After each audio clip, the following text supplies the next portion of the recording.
Hi, this is Dr. Nelson Ferreira from FUE Hair International, Toronto, Canada. I wanted to review a case today with the members of the IAHRS and just talk about a few of the salient points that I think are important in this particular transplant. I have previously discussed how important it is to make sure that transplants blend in, and I showed a video earlier on of what I call a density discrepancy. And I wanted to point out in that particular video how important it is to make sure that you choose the right candidate when you're going to do things like lower hairlines so that everything looks blended in and you don't have a big gap between the transplant and the patient's own hair. Today I wanted to talk about a case where it's actually a good representation of when it's appropriate and you can achieve good results to fill in recessions on someone who's not totally lost their hair, and it can still look quite good and the patient can be quite satisfied. What you're going to see today is a 52-year-old patient. I did a transplant on him approximately 6.5 months ago.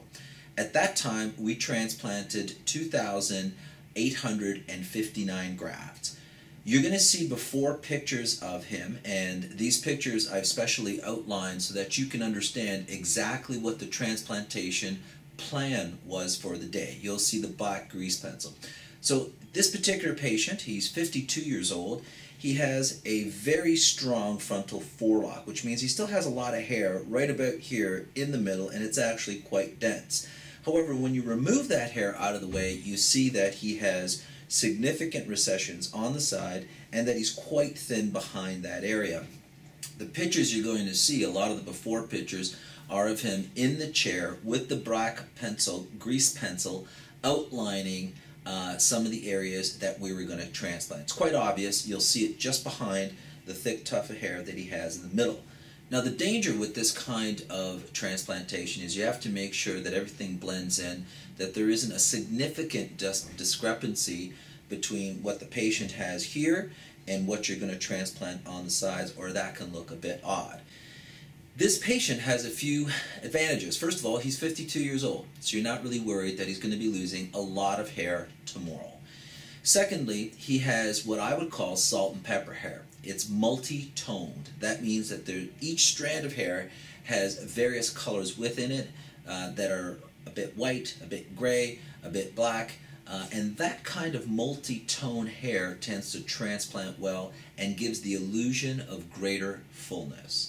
So for those reasons, I felt that he was a great candidate. He's 52 years old. He doesn't look like he's going to be losing hair anytime in the near future.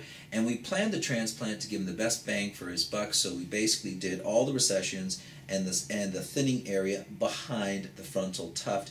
And you'll see the after videos showing where we transplanted on him.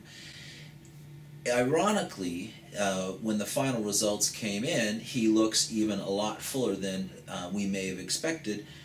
He did have a bit of thinning at the back, but you can't really tell that he has because of the way that he combs his hair. We did not do any work at the back, but the point being that if the front looks pretty good, sometimes you can make the whole head look pretty good. So you'll be seeing in this video a 52-year-old man who was transplanted about 6.5 months ago. He came by for a follow-up.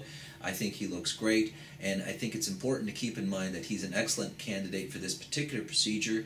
I don't have that many recent examples. There are others that are similar, but I think that what it shows is that if you pick the right candidate, you can get the transplant to blend completely with the patient's own native hair. I hope this is helpful and interesting to the members of the IAHRS community. Thank you.